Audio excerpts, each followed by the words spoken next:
Working through the South Florida Media Network has helped me narrow my focus. I found that I had more fun shooting and filming and editing, like especially with the pumpkin smash video that I did.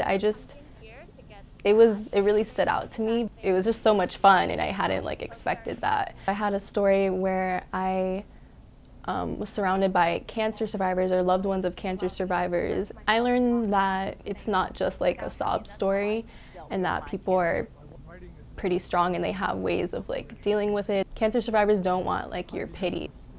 I think the most memorable story that I worked on was the very first story that I worked on, and it had to do with like Fashion Week. I've always liked the arts, and I feel like when you find stories that are more personal to you, it reflects in your work. And I found that a lot of other stories that I did also had to do with the arts. Maybe I do want to be an arts and culture reporter, and I didn't even like realize it.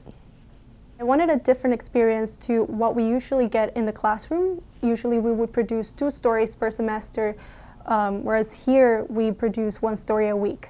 Another thing that was a big challenge for me was learning how to let go of stories. I really wanted to do this story about Venezuelan people in New York and whatnot, but it was just not coming through, it was not coming along. And realizing that your story is not getting anywhere and being able to take advice resulted in me creating better content and better, more valuable stories.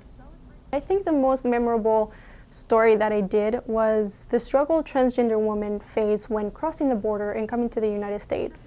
The fact that I was able to sit down with several transgender women and learn about their stories was absolutely amazing for me. I was able to realize what it takes to be a journalist.